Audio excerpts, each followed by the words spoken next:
You see, now we have certain fixed time of prayer. So we come sometimes before time, and we want to offer some optional prayer. So you want to know whether you have time enough for that. Because while you're in the midst of it and the call goes, and you're neither here nor there. So this is to make it easy for the person to say, look, yeah, I still have 5 minutes, and I can perform so many movements of prayer during that period of time. So just to assist the person from, in case he hasn't got one on his wrist. Yes, this will be the last minute. For your benefit, because I think the samosas and all will be getting cold, and while we are eating there, we can also, you can ask questions. Right. Yes, ma'am. Will you discuss the concept of Islamic marriage and divorce and adultery and the Old and the New Testament? Yes, ma'am. It's not a big order, ma'am. In Islam, marriage is very simple. A man and a woman agreeing to get married in front of 2 witnesses, it's over. But now for the purpose of society, we want the people to know, a young man, suppose he's done that, and I see him walking along with somebody's daughter, so thought goes to say, look, where are these young people going?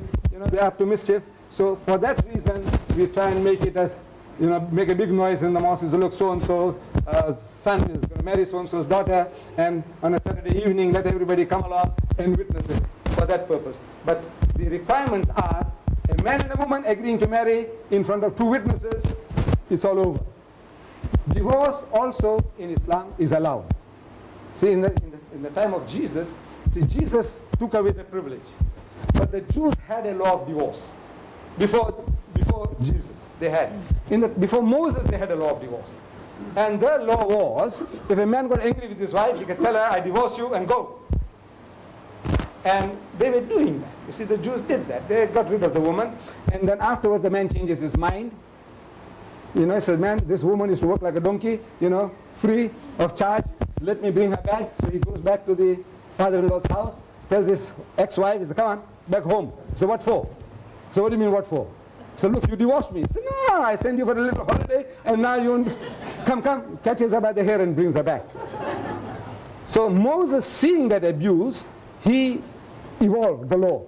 The law, God evolved it through him. He said, whosoever puts away his wife, let him give her a bill of divorce. Means put it down into writing. So you can't go back on your words. Beautiful. See, this is now, you know, the law is getting tighter. You want to divorce a woman? Give it in writing. Now my Jewish cousins, they're my cousins, you see. Very ingenious. They were then, still now. Very ingenious people. So they found a way out. They found a way out. You see, they married a woman, she got 6 children, and she's not the same anymore, you know, nice and crisp. He wants something nice. He wants to get something young now. So what does he do? This is a liability. So he writes out a bill. He said, darling, go. Look, he's within the law. The law says, give her a bill of divorcement. So he said, look, I give her a bill of divorcement. Then he gets another one. He gets her into difficulties. To get rid of her, very easy. What? Give her a bill of divorcement. Give it in writing. He gives.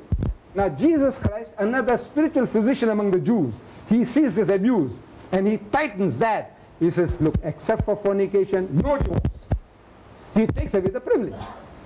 He takes away the privilege of divorcing, because the people are playing fast and loose. If he's going to create any other, you know, they'll find other loopholes, so he takes away the privilege.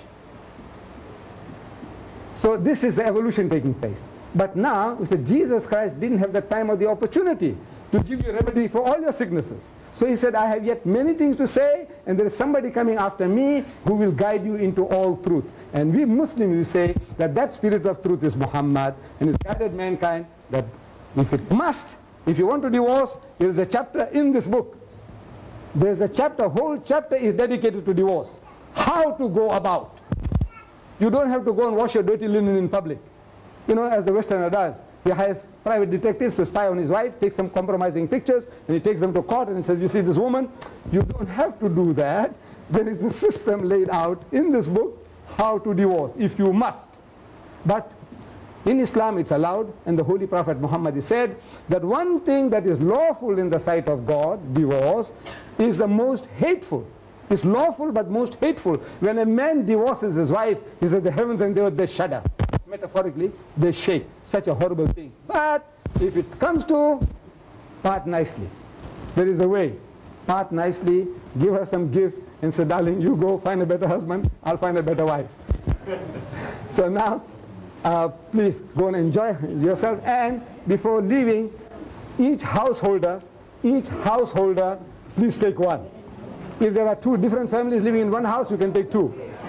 But otherwise, one each. And if you run short, please contact us.